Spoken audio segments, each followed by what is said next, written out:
I am Brad Levitt, host and founder of A Finer Touch Construction, and we're super excited to bring this amazing guest list to you of people that specialize in business, marketing, social media, entrepreneurship, and most of all, how to build a great company.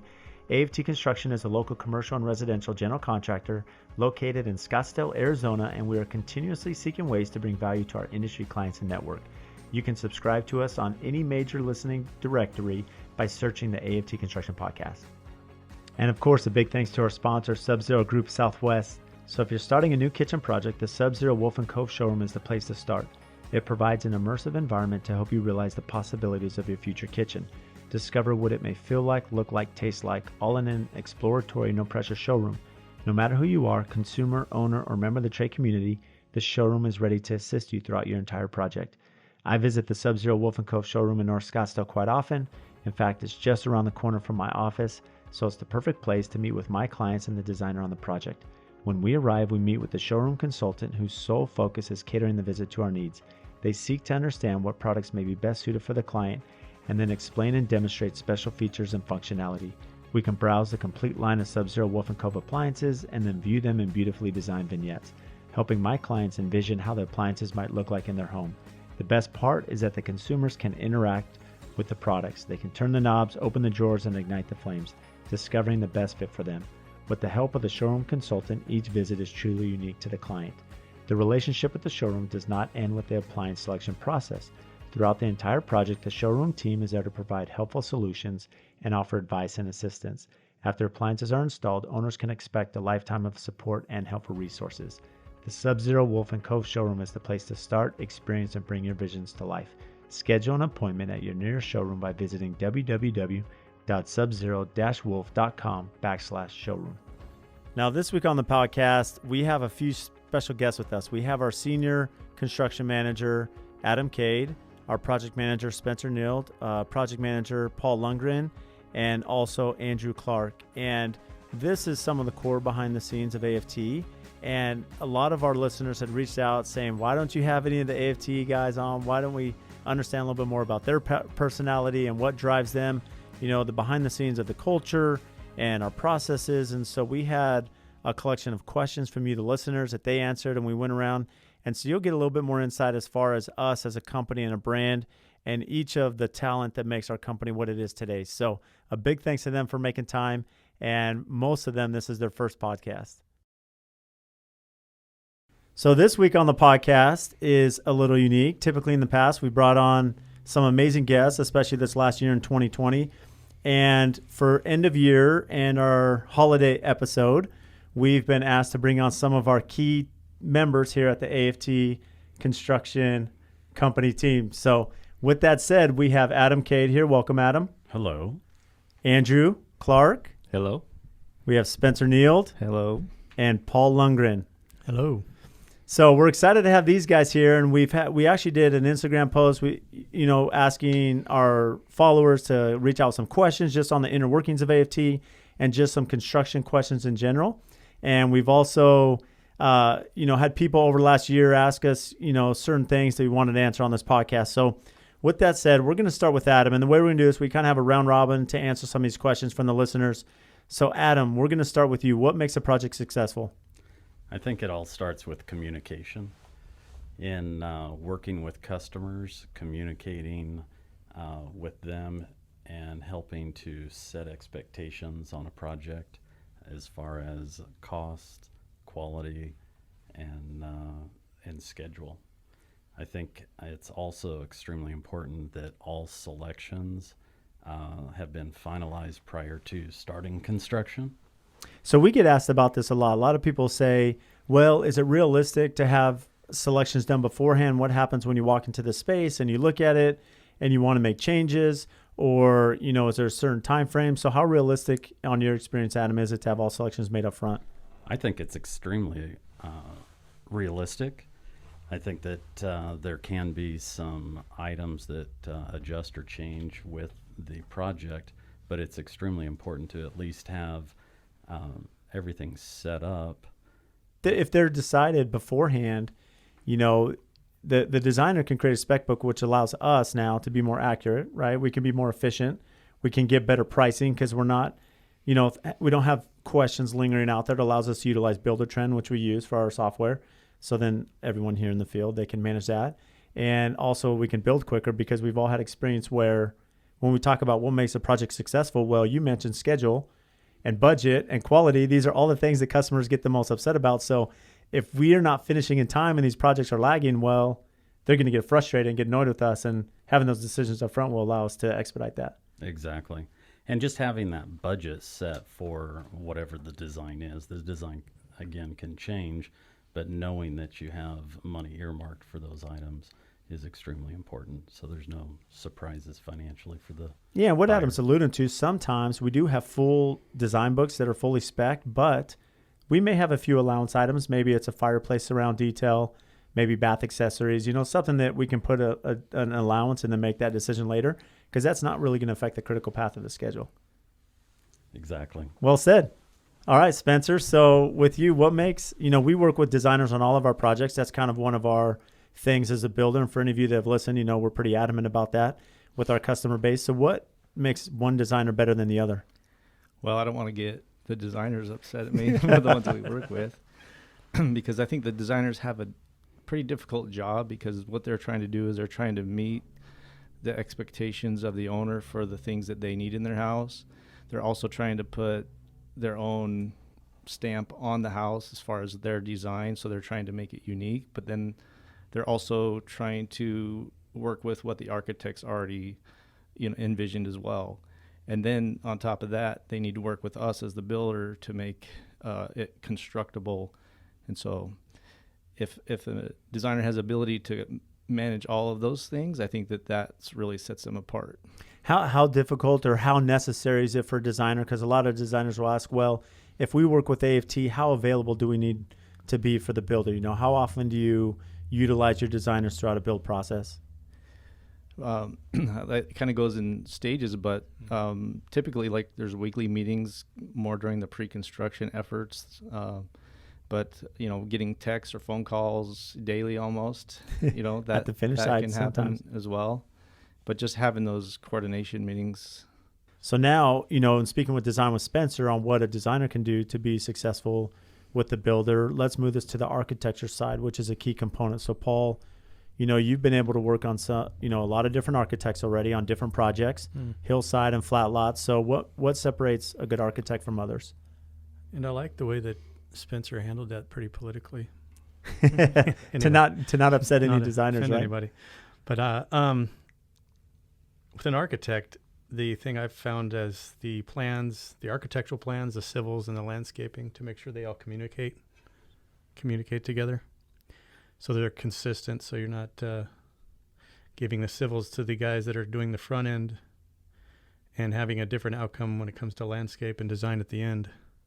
And so how are we checking that? I know a lot of listeners will say, okay, that's fine. We know there's going to be some issues on the architecture and design side. So what are you guys doing in-house to help, accelerate or find some of the scope gaps that are between the civil drawings, the landscape architect, and then the building plans themselves? Well, you've got to be in a constant state of studying your plans and knowing your plans. So, it's like reading a book. You got to keep reading it and know what's going on. And I think Adam can add to this. That's something that I handle quite a bit with the estimating and pre-construction is I'll review the plans and make sure that they speak to each other, that they don't contradict from civil to structural to landscaping. And that's a big part of the correct estimating and bidding is making sure those plans speak to each other. And what software? Is there any software that we're using that we could talk about? Maybe I'll put this on Spencer because I know we're going to get into this later, but what software are we using to help identify these items? And we use Bluebeam, which is like a PDF reader, but it allows you to do a lot of different markups.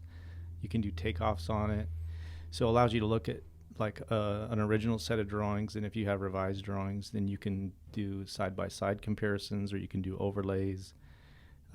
For the estimating, side of it, you can quickly do takeoffs, like on square footage of pavers, and then if a new drawing comes out, you can see if there's a difference in that. So there's a lot of things that you can do with Bluebeam that make just reviewing drawings a lot easier, but also, in my opinion, one of the biggest benefits is just communicating what you're finding, doing those markups and sharing it with the team. So I like it because it's not just highlighting on a set of plans that only sits on someone's desks. You can make comments and markups and then share that with the whole team.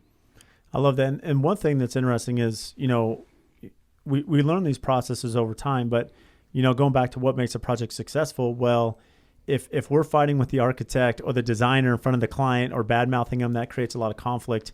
And so there's always going to be things that we overlook as the builder. The architect's going to miss things, the designer possibly. And so if we're communicating behind the scenes and have those open relationships, that's the team, right? We can resolve probably 95% of the issues before they get to the client, which is ideal. And Bluebeam's going to help because with the layers, as Spencer mentioned, if you're utilizing Bluebeam, well, now you can find those inconsistencies, label them. And one thing I like that Spencer did, we have a project that's a new build, but there's an existing property, existing home that was demolished and removed. And there was a question with the landscape architect and the architect himself on some of the trees that were on site and some other existing conditions. And through Bluebeam, Spencer was able to redline those. And so we have one working drawing that instead of us trying to scribble it by hand, this is on a clean PDF. Anyone can look at it with notes, make that decision. So now this turns to Andrew. So ideally to make a project successful, we have, the builder, architect, and designer, right? That's the key to all of our projects. Now, notwithstanding, as much as we're trying to focus on the front end and get this ready, we're going to have clients that get upset, are frustrated, maybe in our opinion are unrealistic, or maybe we've done things as a builder that have caused that breakdown in communication. So, Andrew, how have you dealt, with difficult clients? Well, I have had a few difficult clients in the past. So typically what I try to do is just kind of put myself in their perspective, myself in their shoes.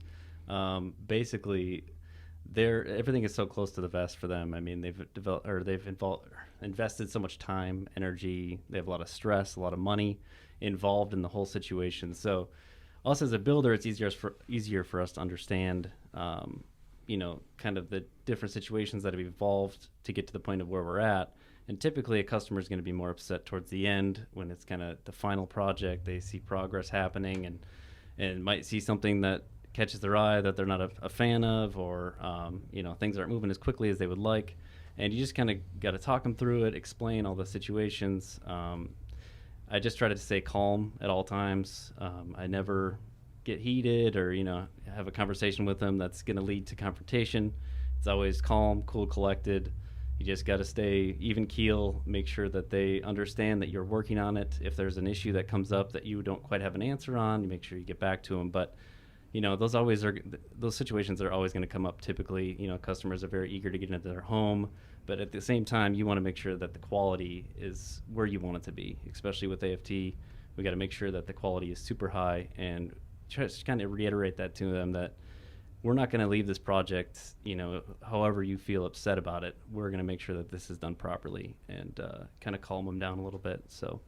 And you have a good demeanor. I mean, I think that's one of the biggest things, and I don't want to take Adam's answer from him on this next question, but, when we look at hiring in the team, how do you present yourself to the client? And I will say, and I'm not just saying that because they're here, Adam, Andrew, Spencer, and Paul, they have this demeanor where they're very calm. And Andrew and I specifically have talked about this, where he's had some tough clients that get, raised voices and a little upset on certain things, which is typically, there's communication, there's expectations that are always hard to convey perfectly on paper, but that ability to just be calm, not retaliate, not return fire, there is that is a great way to work through some of those challenging customers. Towards the end, there have expectations that are trying to be met, right? And so you just got to make sure you're ahead of that, right? So if you have a delay, say, some material's not been delivered and in time, say, hey, this material's a week late, this is going to push our date back. And just make sure you're ahead of it instead of, 2 weeks before they think they're going to move in.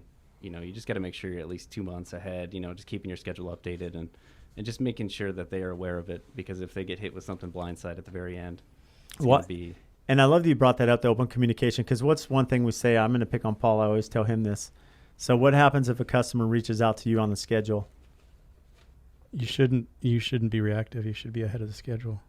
they shouldn't even be asking the question, No, right? shouldn't be asking the question. Yeah, and that's one thing that we've talked about, going back to Andrew, that if we, a lot of times as project managers and superintendents, we may get the call that, hey, the drywall company isn't going to be there. And that's fine. We adjust our schedule, we pivot, we figure out what can be done, but we don't tell the client. And on some of these high pressure, maybe at the end of the schedule, if we're not updating the client, then they're like, hey, where's my drywall guy? He said he'd be here. He's not here. And they feel they have to micromanage us. They feel they have to run the job. So if we stay in front of that and communicate, hey, they're not here. However, we got a game plan. We got this in line. We're going to have this figured out. It drops their guard where they have a little bit more trust and don't feel that they have to manage us through the process. So going back to that, we're going to turn this over to you, Adam. So what makes a superintendent good? As we're looking at hiring, we'll get into that aspect later, the hiring side, but in your experience over the years, and for those of you that are listening, Adam trained me. So when I graduated from construction management at BYU and I moved to Phoenix, Adam trained me for the first year, right, wrong, and different. I think you did okay. I think you were amazing, and I was a superior trainer. He was a great trainer. So what makes a good superintendent? Well, besides the ability to communicate with your owners, it's more about working in the field with the trades. And also, my biggest thing is being tenacious. Things just don't come easy by mistake. It's when there's a problem, go solve the problem, figure out a solution, and then be tenacious. Keep working at it until the problem is solved. Don't just start it and then give up. So I'm always telling the superintendents to be tenacious, stay in there, hang in there, fight through it. And when you need to follow up on something, follow up all the way until it is complete. And then one other item is knowing your plans and knowing your project. You don't want to be that superintendent where everybody comes up and asks you questions and you have a blank stare saying, I don't know. So if you're going to be the man with the plan and on the job running it, know your plans, know what's happening, know the schedule, know what's coming up, and set up walks with your trades that are going to be coming into the project and work through any potential concerns. Being proactive instead of reactive will help you be extremely successful. And I would agree. I think that's a big ask. I know that Adam and I have been very adamant about that, knowing your plans and specs. But to put in perspective, some of the projects that these guys are working on, they have 150 sheets of architectural drawings. They have a 3-inch binder of design specs. But it is feasible. The more you dive into it and understand the design going in every room, and how you're organizing that, it is doable to do that. It's process. These are 1-2 year projects. And so that repetition. And another thing I know with Adam that he taught me is, don't be told the same thing twice. I mean, when Adam would come out and inspect my projects as a super, I better have a pen and paper or my phone ready. I see him driving up because, I need to make sure my ducks are in a row, that if I'm told something or if he catches something that I'm not seeing, that I'm taking care of that. And that's the biggest thing is, and I'll give some kudos to Paul. We had an experience where in the past, maybe we're communicating via email or via phone call or via text, and it's one of them. And we're not following up and they're not responding. But we had an issue with one of our trade partners where we had some gaps. And Paul's like, well, here's the text I sent. Here's the email I sent. Here's the phone call. And here's the printout I gave the guy on site. Like, he covered all 4 bases. And so there really wasn't a way for them to say we didn't get that information because he was in front of that. And I think that's the key for anyone listening that's figuring out how to be of value to your company and your employer. Be diligent, be proactive, be tenacious. I agree.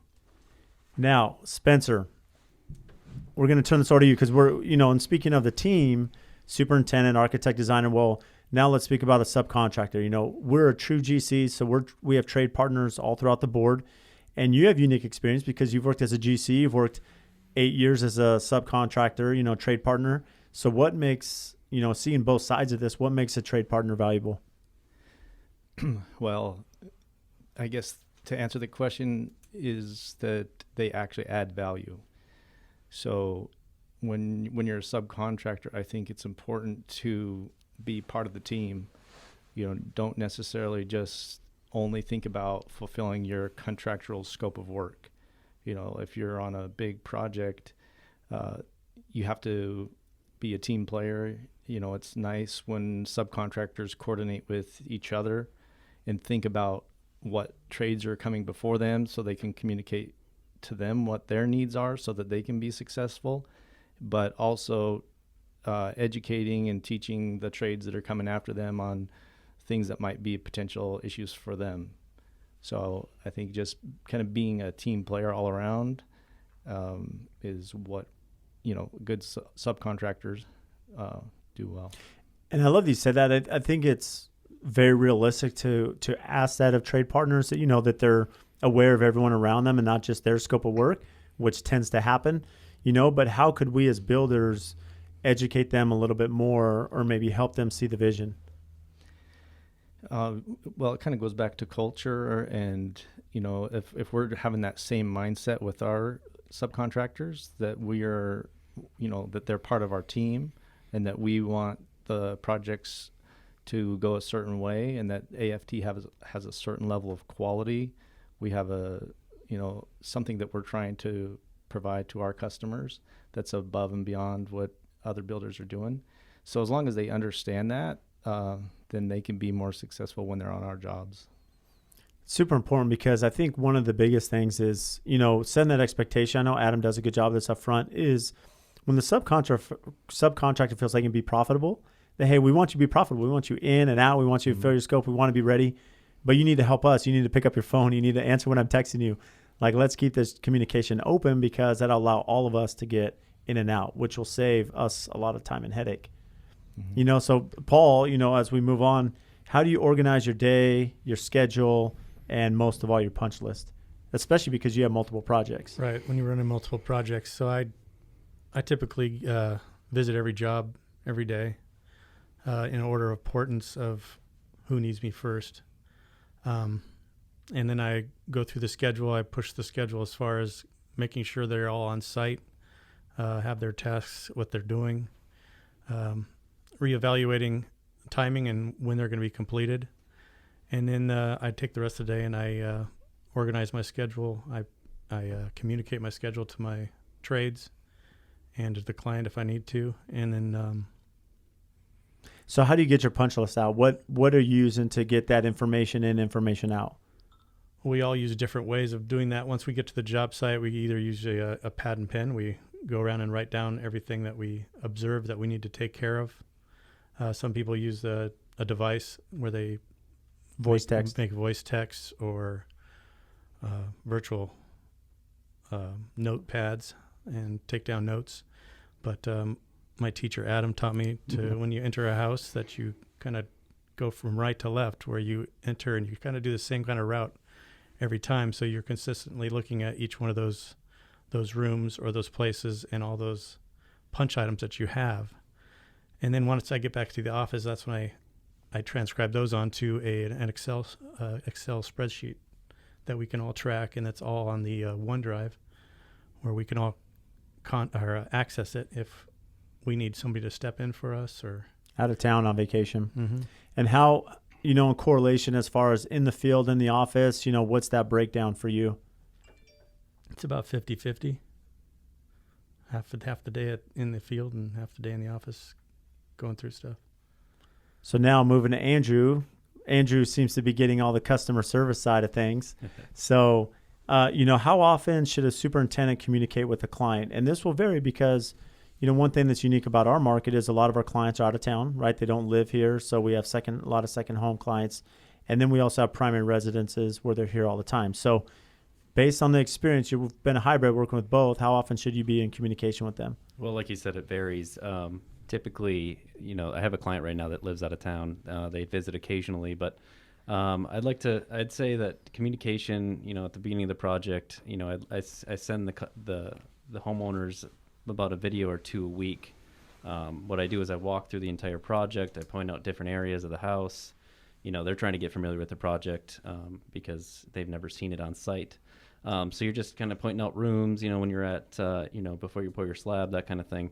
But just doing that communication, sending out videos, pictures. The videos are nice because they might see something easier than they would if it was just a picture of, a few different areas. This way you can point out different things, explain to them what's happening next, what the process is that's being done at the moment. And then also, if you have a client in town, typically they'll stop by. Most of the time clients will stop out, take a look at the job site, you walk through them. But if they aren't on site very often, then I would still say that 1 to 2 times a week, just kind of updating them on the schedule, what's happening the next day, and so on and so forth. And we do have that Builder Trend app that we're using, owner portal, so you can upload images into there, daily logs, so they can see that as well, see the process being made, what's happening, who's there, all that good stuff. So. And I love that you and Paul do that specifically. You'll go through and do videos, even for the clients that live here full time, and Spencer's done that as well, with the new one, You're Breaking Ground, where you guys are taking video narratives as you're walking through the home. Here's what's happening. Here's what's upcoming over the next 2 weeks. Fired off a little 1-minute video with you narrating. So one thing that I used to do that was, I thought, really nice was as you walk through the house and something new is being installed, and this is more for owners that live out of state, and I would create a group text with the designer, maybe the architect, and the owners, and I would just take a picture of what was being installed or something neat about the house and send it off. And it just kind of gets everybody excited, and everybody can comment about, oh, wow, that looks so great. And it just builds that emotional bank account with the customer that, wow, my house looks great, and everybody else thinks it looks great too. Also, towards the end of the projects, homeowners are a lot more involved because it's getting down to the nitty-gritty details of the interior, exterior portions. So that's when you start to communicate, you wrap up the communication, trying to get everything finished. There's a lot of times you need answers from either designer, and like Adam said with the text, the combo text, that works great because you can send them a picture, everybody gets to see it, everybody knows the response, and it works out great. So, but like I said, ramp it up towards the end, definitely. Yeah, and that helps you with when they're watching those videos, that they'll see something that you don't. They have a question, and they can fire that off to you as far as if you miss something or if they're seeing something you're just not seeing it.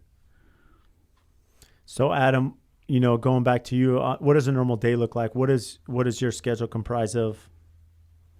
Well, I would say that a normal day for me is managing the pre-construction and estimating for the company, working through either sending out plans, coordinating plans with architects, with engineers, with trades, communicating with the superintendents, either working through schedules on projects with superintendents or going through scopes with them to make sure they understand the detailed scopes that could be missed when just reviewing plans or designs.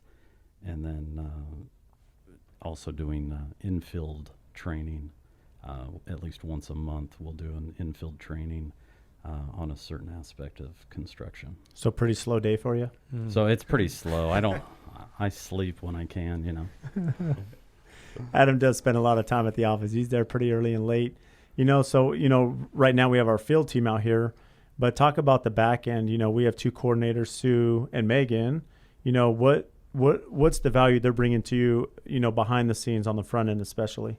So they help me in the estimating and writing scopes and reviewing some of the bid abstracts, purchasing, and so forth. So they'll work with the trade or with the superintendents and coordinate with trades to make sure that we're getting checks cut for deposits and working through details such as different cabinet hardware and other design details throughout the process. So let's talk about this. So for anyone listening, just so you understand our process at AFT, how we do things. So Brad, myself, I'm working on business development, cultivating the relationship, working in pre-construction as far as the project lead. And let's just give a custom home. So we're working, Adam and I are working on a budget. We'll set a preliminary budget with the client based on their design and do our best to work with the designer and architect to stay within budget through design. However, it's a budget, right? It's temporary based on our database and project history. So, and these pre-construction processes take anywhere from 6 to 10 months typically, but now we're ready to submit for permit. So the architect submits for permit for the building set of plans, which takes about 8 weeks. and we have our design book. So talk about our process briefly from when that's handed to you and the coordinator to completion. So once we receive the plans and the specifications from the designer, myself and the coordinator will work together at reviewing those plans, reviewing the designs, finding any kind of scope gaps, and then creating a scope that we can use and send out to the trades and make sure that all the trades are bidding the same scope and that they're getting all the inclusions that need to be part of the project. And dealing with a lot of RFIs. Yes, constantly working through RFIs and trying to understand fully what the intent of a detail or a design is for the project. And in defense of our architects and designers, going back to that, it's, these are very complex builds. Some of them are hillside. There's a lot of complicated elements to these, and so it's easy to overlook or have things that don't go back and forth, hence why Spencer brought up Bluebeam, right? That's why we use Bluebeam to help capture that.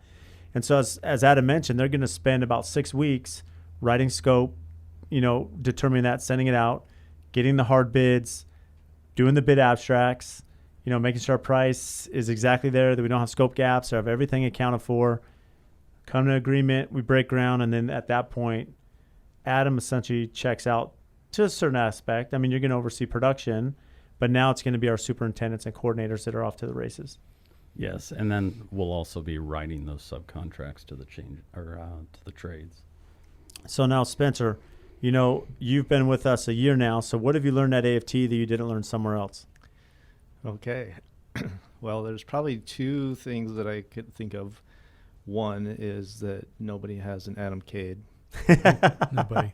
And so just Adam's knowledge, his experience with, many years of construction, building homes, and, just what he brings to the table, just, his experience. And, he's the ultimate trainer. Adam is just constantly training us, and he's always sharing, like if there's a mistake on a job, he's letting everybody on the team know, hey, look out for this. And so that's been fun to work with him again and just kind of get refreshed on some of those things, because I also was trained by Adam, in my early days. And so it's just great to be back with him and just to kind of learn from him. And so Spencer and I, we work side by side. So we both were at school together, which we'll get into, but we graduated about the same time. Adam was our boss, and Spencer and I would have that same empty feeling when Adam would roll up in his golf cart. We worked doing production homes, and he would come to our house and just tear it apart with about 50 things that we had to work on. And it'd humble us, but it helped teach us for sure. Absolutely. My nickname was by the book Cade. Nothing could get past me, and so I'm a little bit too detail-oriented sometimes. There's a little no-couth Cade in there sometimes, too. Yes. That's true. So the next thing, I guess, is also there's no other Brad Levitt. Mm-mm. And so from Brad, there's a lot of things that he does, but just the social media aspect, just being in kind of more of the commercial world. I guess I wasn't really involved with like social media or following anybody really on social media, but just seeing, in the last year how, what it's done for AFT and just the reach that Brad has, nationally, probably even internationally, who knows, but just to see the clients that are coming to AFT wanting us to do work because of that through Instagram and LinkedIn and other avenues, it's just really impressive to see how much that really benefits our brand and what Brad's ultimately trying to build. So Paul, I guess turning that to you, what made you apply to AFT and what drew you in? That kind of goes right together because it is Brad's magnetic personality. And without getting into my story, but I followed him on Instagram, and I've always been in business for myself, but I saw Brad was going places, and as young as AFT is, it's growing so fast, and I just couldn't deny the leadership that he's put into it, and I just appreciate him, and I wanted to be a part of it. Well, talk about your story. I guess this is important to understand, I guess, how you joined the team. Because a lot of people have asked, the question I get a lot is, okay, Brad, we know AFT, but what's this AFT2 guy? Like, what, how does that flow into the social media side? Well, we've both been following each other for quite a few years, and we're both on the Protractor podcast, and you get to start to follow him and learn his personality and watch his integrity. And I one day wanted to move away from the cold, so I came to Arizona, and I just wanted to interview Brad and just find out what's going on down here and see what he was doing. And he took me around and showed me his operation, and I just planted a seed in him and said, if you're ever looking for a project manager or a super or something, give me a call, because I'm wanting to get out of the cold. So that was a fast track. In a couple of months after that, he was calling me saying, hey, you ready to go? And here we are. And here we are almost 2 years later. Yeah.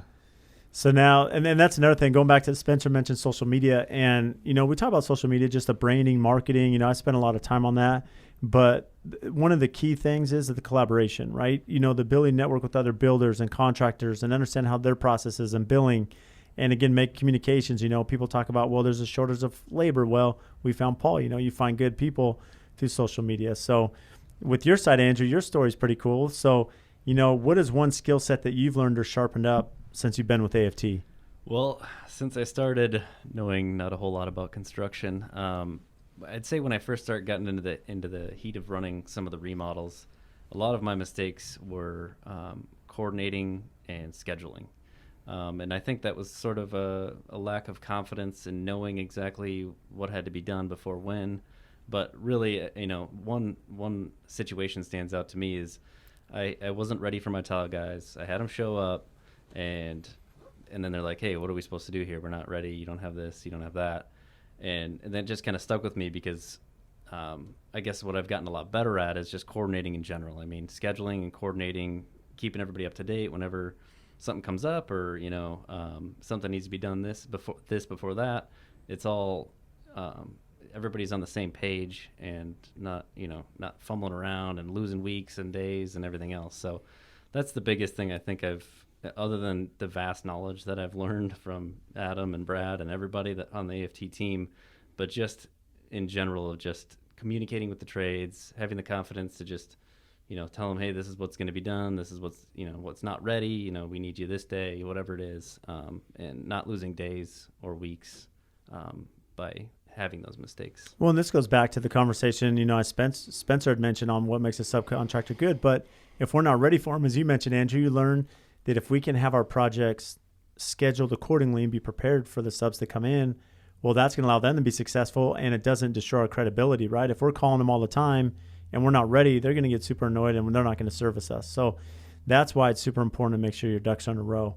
And that's the importance of teamwork and making sure that you're not a dictator when it comes to being a superintendent, but that you're a team player with the trades, enlisting their help, and helping them be successful will help you be successful. And that's one of the things I love about all of our project managers and superintendents is they're personable, they're fun to be around, and they can be organized and have fun while working. And I think there's a lot of trades that really enjoy working with us and coming in and working, making money, and enjoying their day. So one of the questions our listeners had, and this is one we get a lot, so and I'll share some thoughts, and you guys can jump in if you want. So this was a really good question by Mark, and he said, a client that has a cost-plus contract, they want to understand why if they choose a $1,000 wall sconce, as opposed to a $100 wall sconce, why should they be paying the builder more money, right? That why, because I'm picking something nicer, should their fee go up and my cost goes up? It doesn't seem fair. And then also, it doesn't seem like the builder's motivated with the cost plus as a lump sum. And this is a much longer conversation. We could do another YouTube or podcast on this. But specifically with this example, one thing that's really tough, and I'll just share the builder's perspective, it's a lot more difficult building a luxury home with high-end finishes. And the reason being is our exposure is so much higher. So you think about if you're insuring your vehicle If I have a $20,000 Ford Focus, or $200,000 luxury car, there's going to be a big difference, because if anything happens to that luxury car, well, the service to fix that and maintain it is a lot higher than my Ford Focus, right? That anyone can service. And you think about that in applications of a house, in a kitchen. Well, yeah, if I put $6 a foot wood flooring, and when the appliance guys come in and they scratch that floor, I can replace those $6 a square foot pieces pretty easily. But if you have gold flooring and now that's scratched, well, now my liability goes up. So my protection, cabinet and floor protection goes up. And so, yes, in theory, if you're looking at just the example of a wall sconce, it's easy to think, well, why should I pay the difference, without understanding that there's an insurance aspect to that you have to insure that property because it's more expensive. So if something goes wrong, sometimes expensive fixtures, as we know, chandeliers could have 1,000 crystals, and it's going to take my electrician, 16 hours to install that, as opposed to a normal lampshade that may take them 1 hour. And so there is a cost to that, and that has to be covered, because our exposure, if some of the stuff goes wrong, goes the other way, and that's what puts us out of business. And so typically, with a customer, a lump sum, it's really mitigating risk. If you have a lump sum, the builder's taking the risk. So they're going to have markup in drywall, on other aspects of the home, price increases, they're taking that. But on a cost plus, the client's taking that. So they have the exposure, they have the risk. So now, moving on. So Adam, what is one mistake that you've made in your career that has been a big growing lesson for you? Well, I would say the biggest mistake I made was not double checking with my framer, and it was a very difficult thing to catch, but he had the truss company build the trusses off of a build set of plans instead of the city approved plans. And that house had the trusses constructed, installed, and instead of having my height cert done at strap and shear inspection. So what's a height cert? Explain for those listening that aren't familiar. So in different cities, you have a height requirement or height limit. A height limit. You cannot go or exceed a certain height. And so in this situation, I assumed that we were all good, that everything was built per the plans and specs. And instead of getting my height cert taken care of earlier in the schedule, I waited and had it done closer to my four-way inspection, which means I had HVAC, ductwork, electrical, and fire sprinklers were being wrapped up. And I found out I was about 6 inches too high, and I had to remove the main ridge of the house and put new trusses in. So that meant I had to remove about 2 or 3 air handlers, all of my fire sprinklers, all of my electrical, can lights, everything, in order to remove the roof and trusses and reinstall them. And this one was a little tricky because, come to find out after doing the research, what you do to figure out how did we get to this spot, the framer, unbeknownst to us. So what's unique about our market in Phoenix is, in other markets, the builder is buying the lumber, they're buying the hardware, they're buying the trusses, and then they're hiring someone to do the labor. Phoenix is very different, where you're hiring a firm, a full framing company, that's purchasing the lumber, hardware, trusses, and doing the install. So it's one lump sum for that scope of work. Well, we signed the framer. He, on his own, he goes to the truss company. Oh, we got this project. And the truss company says, oh, we have those plans. Although they had a previous bid set from a GC 6 months before that were about 6 revisions old. So they weren't even working off a permitted set. The framer wasn't working off the permitted set. They both made alterations and interpretations. They didn't call the architect. They didn't call Adam. So they're behind the scenes making changes, to the entire house. And now here we are too high. Correct. So that was my experience. It was pretty embarrassing, but everybody in a certain subdivision knows Adam Cade very well. Everyone said, why are you taking those trusses off? That was such a beautiful house. What are you doing remodeling it this early? Why are you going backwards? But it turned out great. The house turned out great. It's nationally published. It's a beautiful home. And you were able to do it at high quality. So I commend you there. So Andy did it ahead of schedule. Yeah, somehow you made up that time. I did. Which is impressive. Well, that's because you sent Andrew there to clean up at the end anyways. That's right. So, Spencer, we've had a lot of basketball players, and they know that we love sports here at AFT. So have we played basketball together? And the question is, can Brad really play? Yes, I've played basketball with Brad. Actually, that goes way back to our BYU days.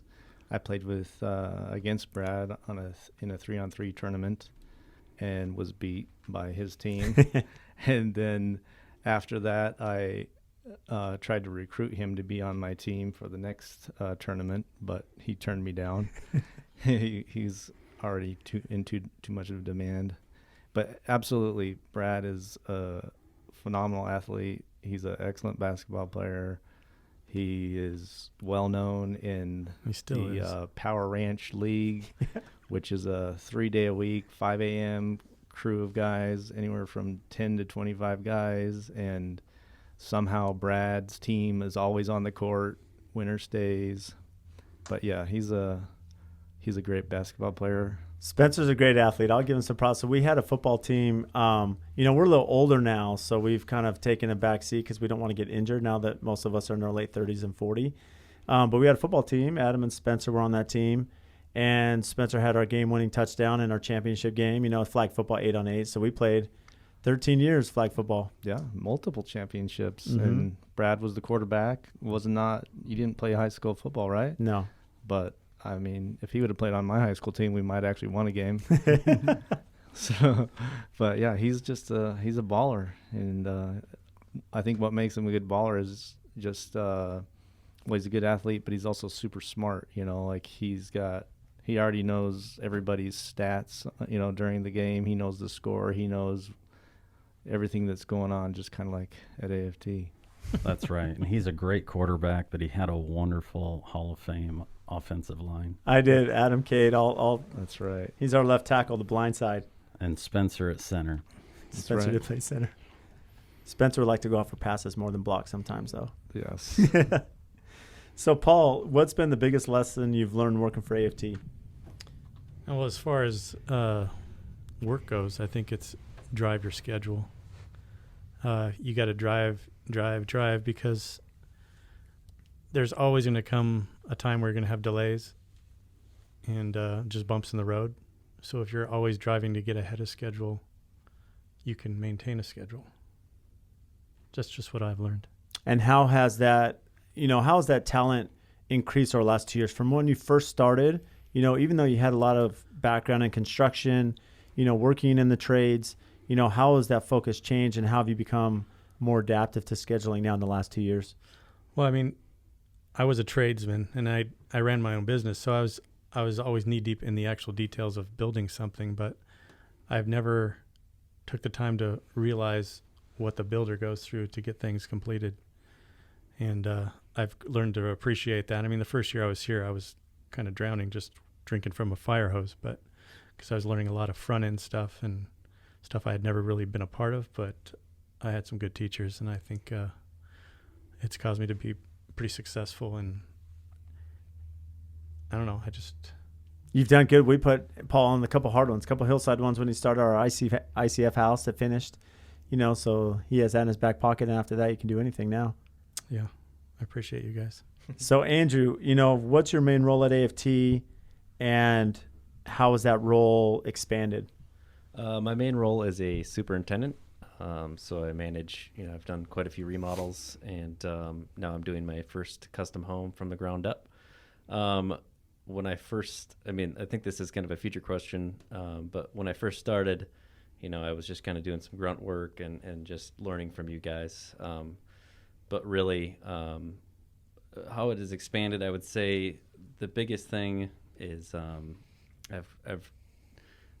I study the designs quite a bit when we're at the frame stage, or when the layout even happens before then. But I find it really important to study all the design drawings, because then you make sure everything is hit before you even get drywall up. So I mean, as far as sharpening, my skills, I guess, or advancing, I didn't at the beginning. I wasn't really dealing with the design drawings. It was more just kind of doing whatever I needed to do. But that's kind of.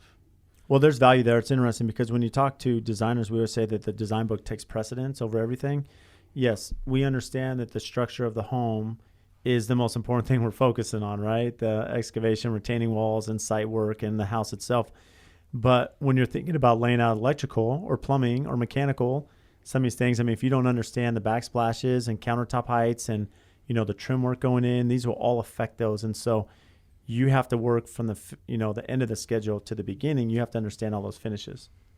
One thing I'd like to say is Andrew really does have a great strength when it comes to the details. And I've commented on that multiple times with Andrew. And because he's ahead of the game and he's studying these details, he'll call me and say, hey, Adam, I want to bounce this idea off of you. I'm looking at this and I'm looking at that. And which trade do you think really needs to be in here first? Or he comes to me and says, this is what I think is going to happen. Is this how you would do this? And maybe, Andrew, you could share a little example of like your fireplace at the house you're working on and the layers of detail just quickly of how you figured that out and what goes first. Yeah, so we have a fireplace that has quite a few elements, few design elements to it. So we have a fireplace in the family room, and there's stone, there's countertop material, there's steel, and then there's built-ins on either side of it. So basically, I kind of worked myself backwards from how this is going to look, right? So not only do you have to look at the design, but you have to figure out exactly what the material is that's being used. So in this situation, what I had to do is there's a hearth that is built out of countertop material, and that wraps below the fireplace. And there's also steel. There's steel bands up high, and there's also steel that wraps the countertop material. And there's stone that goes on there as well. Now that stone is very uneven. It's jagged. So in this situation, I don't want to have my stone installed, and then the steel tries to go on top of it, and it's got all these gaps and funky like waves to it. So what I had to do is get the block in for the back for the CMU for the countertop material, get that templated installed, and then have the two built-ins on either side of the fireplace installed, so then I could have my steel templated. That way he had accurate measurements, because his steel wraps into the crown molding of those built-ins. And then I'd have him build those out. So it surrounds the fireplace, build it out 2 inches, or build it out 1 inch so that the tile can return into the steel. So there's a process, you got to figure out exactly how it goes. It's kind of a domino effect, what comes before that, the next part. So well, and that's key, because now you're not reworking and going backwards and tearing stuff out. If you understand your plan specs, well, now you understand all the elements and players involved, and you can now coordinate at a strategic level so it looks great the first time. Yeah, exactly. And it saves a lot of time and money and headache. If I tried to install my tile and wasn't thinking about it, and then, oh crap, we got to take this tile out, cut the tile back, whatever the case may be. It just makes it easier on everyone. So Adam, how has your mindset changed over the years at AFT? So I think with AFT and with construction in general for the 20-something years I've been doing it, I started off as a struggling, father, husband, trying to make a living, and it was more about what I could make, and how I could improve so I could provide for my family better.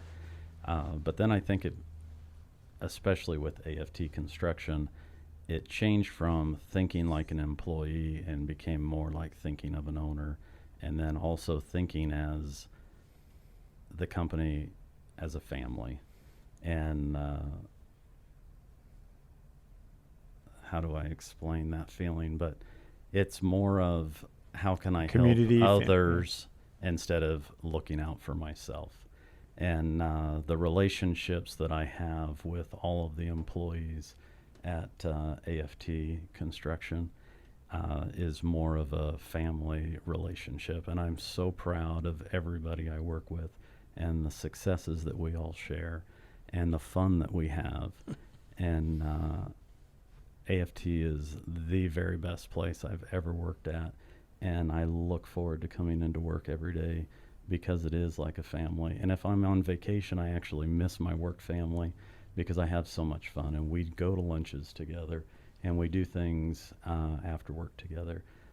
But that would be my biggest point is just the family of feeling and teamwork and ownership when it comes to working with AFT Construction. Well, we appreciate that. That flip of mentality is huge, right, for us to be successful as a company. So Spencer, in addition to the mindset, right, where you're thinking more as a owner in lieu of an employee, Spencer, it's a skill set behind us. So what are some of the skill sets that you brought to AFT when we hired you a year ago?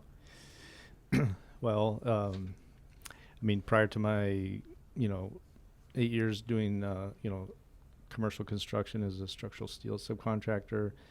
I had done a lot of, residential work before that, but I think just the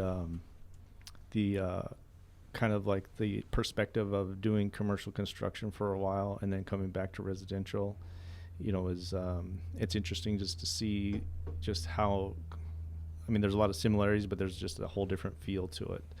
It just feels a lot less litigious, like everything's not just about contracts and things like that.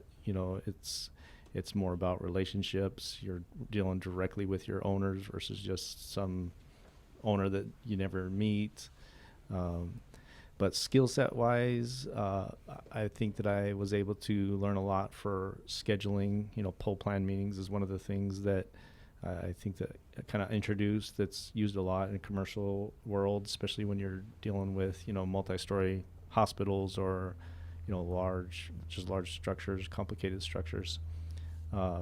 Bluebeam is another one, just that technology.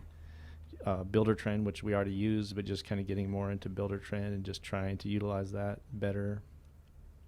I think it's huge. Well, I'll say with Pool Plan, that's Bluebeam's been amazing as well, Spencer, but Pool Plan is something that revolutionized, I think, the way we're doing this, especially these hillside, complicated builds. It's really accelerated the schedule, and that's been super valuable. And we've had a lot of other content on that with Spencer and then our team, doing these pool plans, which are great.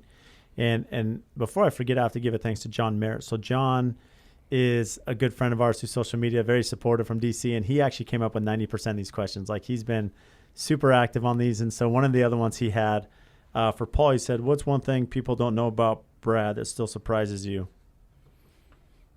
He's the real deal. No, seriously. I coming to work for AFT, I'm like, is he really as full of integrity and the person that you guys see on IG, his stories, his podcast, and the fact is that he's the real deal. And I couldn't have made a better choice to come work for Brad. And I'm just honored to be a part of the family. But, one of the practical things that you might not know is Brad's size of his shoe collection and sock collection is something to talk about. It's impressive. Yes. It scares me. I've never actually seen the full set of shoes that he has, but I've heard it's pretty mammoth. The heels are really nice. I know my wife gives me a hard time that I'm taking all the closet space because of my shoes. She's not happy about that. So the thing is he likes shoes, but he doesn't like to wear them. So that's what I'm trying to figure out. Well, Brad does have this personality that you just are drawn to. Yeah. He is just, I can't even explain it. You just want to hang out with Brad. Brad is just a lot of fun. He was the first person I ever knew that had 1,500 followers on Facebook. I used to harass him and say, what in the world do you have going on here where you have 1,500 people wanting to be on Facebook with you? I think I had about 15, maybe 20. But people just love Brad. Brad's got a great personality, and he is full of integrity, and he is a kind and just a good person. He's a leader you want to follow. Well, I'm surrounded by good people, so yeah, I can light people up. Don't confuse my kindness with weakness, right? Like we talk about. No, it's being surrounded with good people. So, Andrew, what's one area of your life that you have to constantly push yourself to be better at each day? Well, I'd say throughout my time with AFT, and I know and throughout my daily life, is sometimes I tend to overwhelm myself in a way. I'll say yes to everything, and I think I've gotten better at, not that I don't say yes to things, but that I'm better at organizing them, so I'm not trying to pull myself in all these different places. Just for example, yesterday I was supposed to meet framers at a job, and I knew I wasn't going to make it because I had to meet with a client up north, and I have to lay the framers out. So I'm just trying to, get ahead of that, not overwhelm myself, not only at work but at home. And it's not really the overwhelming part. It's just I want to be there and get the stuff done that I need to get done, instead of, telling one person I can get this done and then, call them and say, well, I had this other thing going on. Just, it's kind of an organization thing as well. But it's something I always work on is not trying to say yes all the time. If I don't have the time to do it, I'll just tell you, this isn't going to work out. I apologize. But that's kind of the thing I'm trying to work on, is just not overwhelm myself too much with saying yes, just, get the stuff done I need to get done, tell them what my schedule is, and then get it worked out from there. But Honesty up front, huge. So Adam, what do we look for when we're hiring somebody? Well, I think number one is personality, and then number two is work ethic. And I think we've done a great job with the hires over the years, just because the personalities blend. They become, per se, a part of the family. And then the work ethic is, I can become a little bit too much of a workaholic. I love coming to work. Probably don't use enough of my days off. But what I love about our employees is you don't have people calling in sick all the time. One of the biggest complaints I hear from trades is, oh, my guy's called in sick, or, oh, my guy's, this, that, and the other. But I would say rarely, if ever, that our guys call in sick or don't show up to work. So, yeah. And that's super important. I mean, we tell people that it's the personality, as you see here from our team, that, their willingness to get out there and get stuff done and meet with the client and find resolution. You can't teach that. We can teach the education. I mean, we'll talk about Andrew's story here in a minute, but, the expertise, we can teach that because we have Adam. So Right. Adam will get you in line. So Spencer, what piece of advice would you give someone who wants to work for AFT and wants to be more like you? Well, I don't think people want to be more like me, but I think the probably the biggest thing is just just come here knowing that you're going to learn something, and then have that desire to learn, because there's people like us that all have different levels of experience and have gone through different levels or different experiences that can help you be better. So when I first got here, I just remember having some conversations with Trevor, who was pretty new, and just kind of just imparting some of my wisdom and just saying, hey, these are the things that I've done over the years, and make sure you do this, don't do this, just, trying to help them so that they don't make the same mistakes that you do or that you have made. And so I think if you come to AFT with that attitude, you'll be successful. That's awesome. And Spencer, you've been a great example for that, sharing your experience. You've had a lot, as we mentioned, pool plant, Blue Beam, a lot of these things that you bring a different perspective that we didn't have, especially working for a very large trade partner for many years. So Paul, how would you honestly describe the culture at AFT, and what is the biggest piece of advice you'd give to new hires who are going to be part of that culture? I love the culture. It's like Adam said, it's a family. I mean, the advice I'd give somebody that's coming in is that the sooner you put your personality out there and let people know who you are, the more that we're going to love you, and it's going to just click. So Brad's created a great place here as far as who he's hired, and I don't know, I can't think of a better team to have. So now, Andrew, with your side, how has working with AFT made you change anything in your life when it comes to prioritizing and organization? Well, I've definitely become more organized, and, not only with work, but at home. I mean, when I was living up in Wisconsin, I guess you could say it was a little messier. And I think part of me, not only with AFT, with cleanliness and everything else, but my mom is also super clean. And so I think part of her is kind of coming into me at the same, I'm just kind of becoming my mom in that way. So as far as organization, I mean, it's night and day really since I started with AFT. I was in sales back in Wisconsin. There wasn't a whole lot to be organized with other than my routes and where I would go. But as far as construction, there's so many details. You have to be organized. You have to have your list, your punch list, schedules together. And that's been huge. I mean, not only is it good for work, but it's also been good in my daily life. I have 3 kids and, lots of stuff going on, practices, all that good stuff. I can't imagine what it'd be like for Paul or Brad, but that takes a little more organization. But yeah, I mean, it's been great just to see that change in myself. And I think it's just kind of something I've always wanted. And you guys just kind of helped me bring it out. So. Well, I think it's funny. I think your dad can't get over it because every time I talk to him, he's like, he remembers Andrew as 18-year-old, just kind of doing his thing. And he's like, what happened to him? Like now he's like, good dad, good husband. Not that you weren't going to be, but he's like, he's so efficient and organized and detailed. He's like, this is not the same guy as telling him, clean up your room, be responsible. He's just so on top of it. And I love that you brought the kid aspect real quick before we get into other questions. We have a lot of children between us. So Adam, you have how many? I have 5. Andrew? 3 girls. Spencer? 4. Paul? 9. And I have 6. So Dang. there's a lot of kids here, a lot of heritage coming from AFT. A lot of mouths to feed. A lot of mouths to feed, so we got to stay busy. Spencer, what got you into the trades? Did you always have a passion for construction? What was that process? Well, 5 days after I graduated high school, I moved to West Yellowstone, Montana to live with my uncle, who was a general contractor.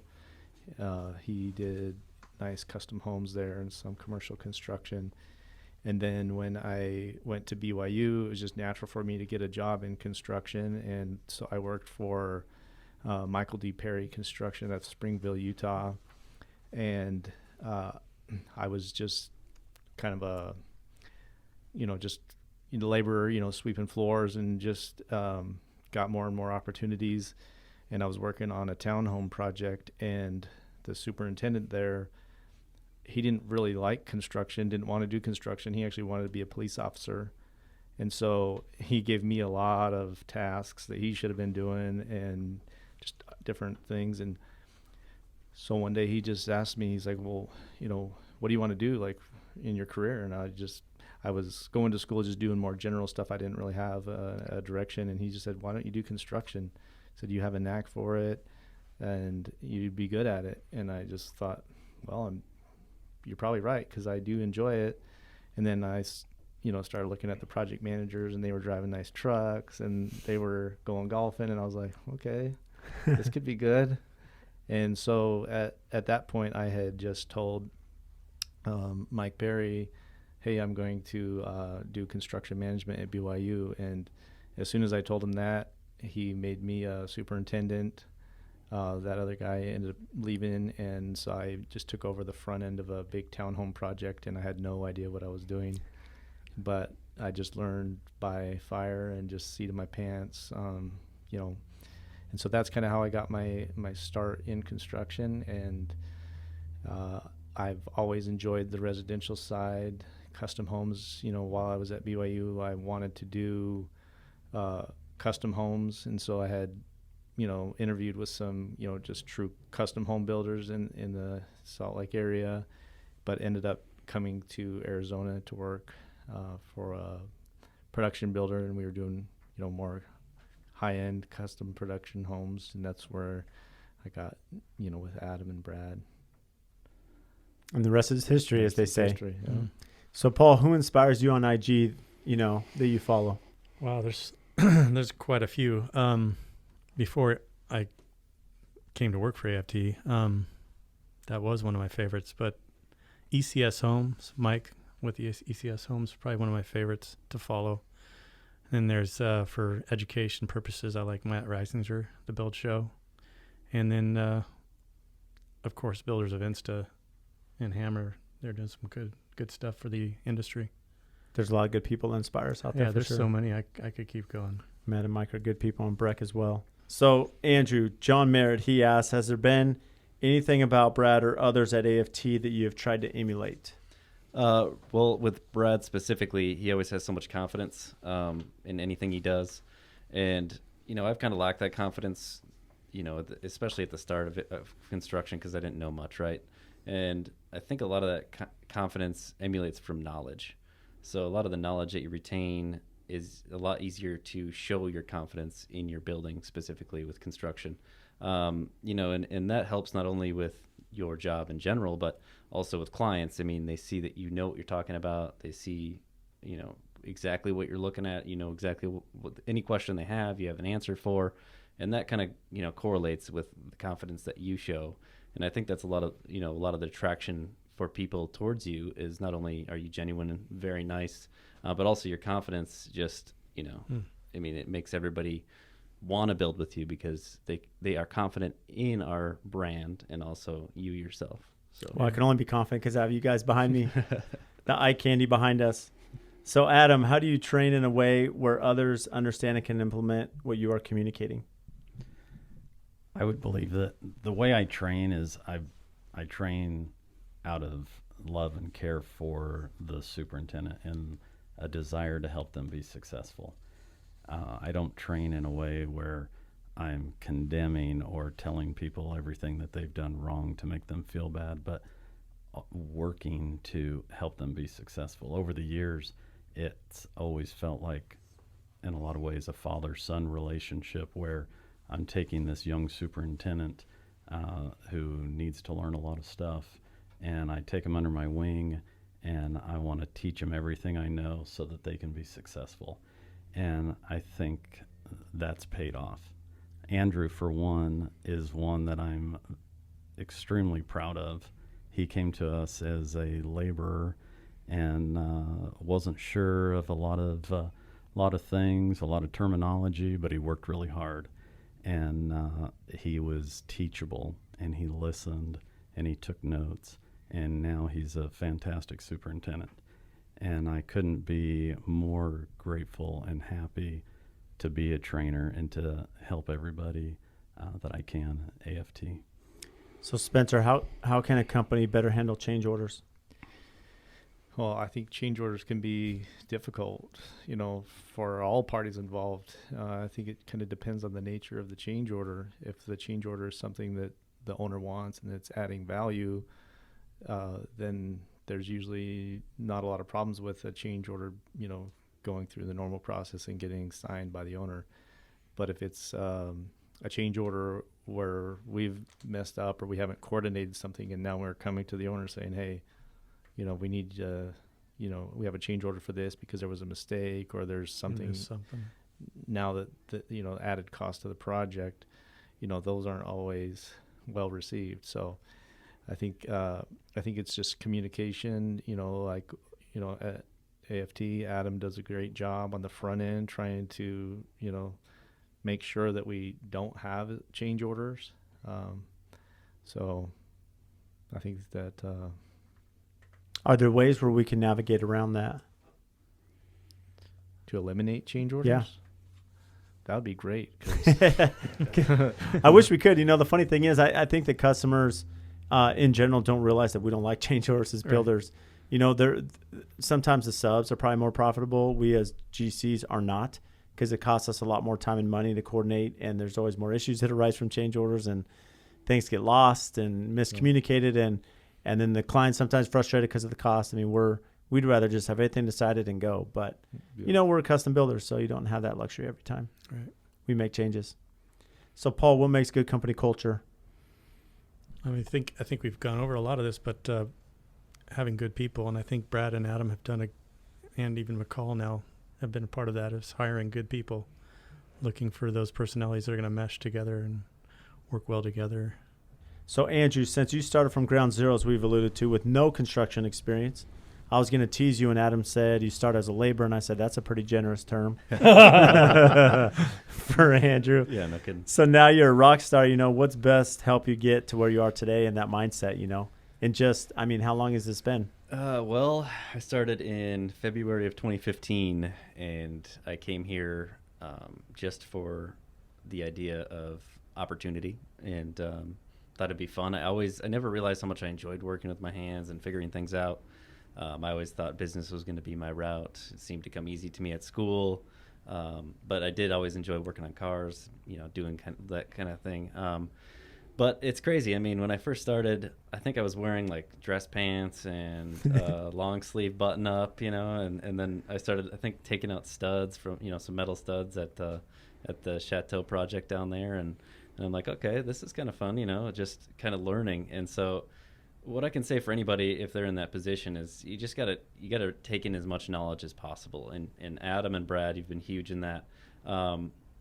There's no way I'd be here without you guys. I wouldn't have any of this knowledge at all. But it's crazy to me to think about what I didn't know back then. Adam would be walking through the punch list, and typically I would take notes, and I'm just kind of learning along, right, when we're doing walks with the designer. And he'd say, hey, make sure, this goes in that soffit. And I'm like, what's a soffit? I had no idea. So I've come a long way. I enjoyed the grunt work, and I still, get dirty once in a while if I have to. It doesn't bother me. It's kind of fun to, change it up a little bit.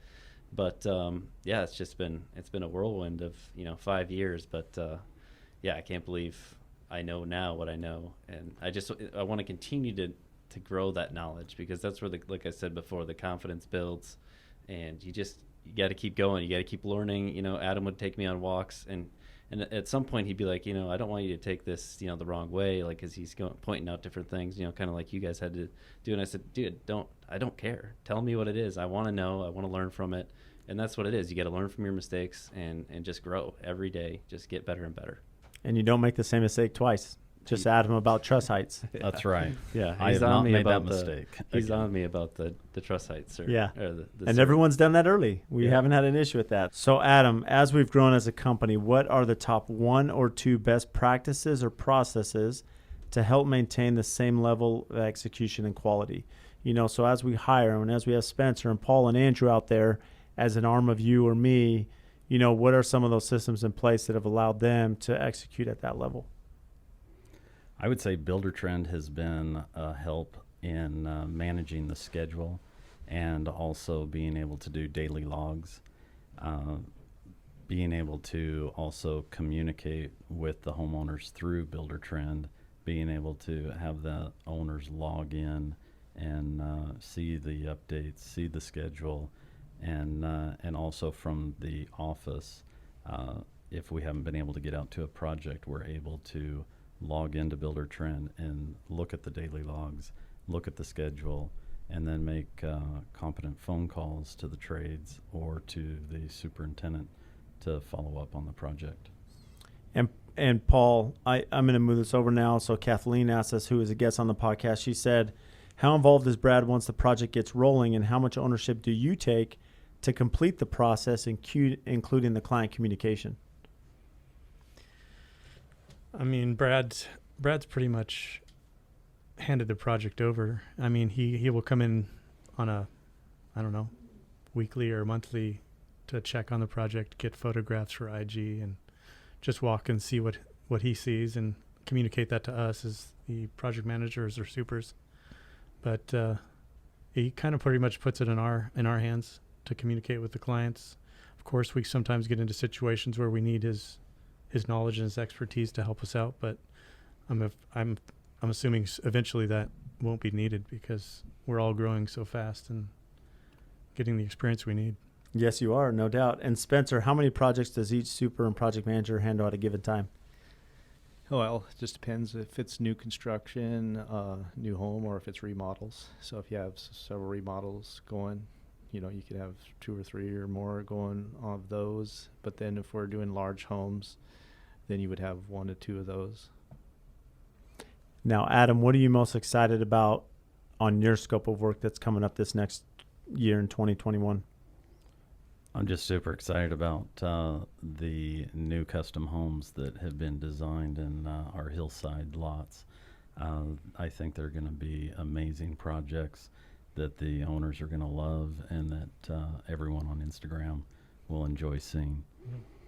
Now, what about you, Spencer? What are you most excited about? I'm very excited to work on the project that we have in Gilbert that's 25,000 square feet under roof with RV garage, tennis court, trampoline barn, and Lazy River. Yeah, amazing pool, just so many cool features in the home.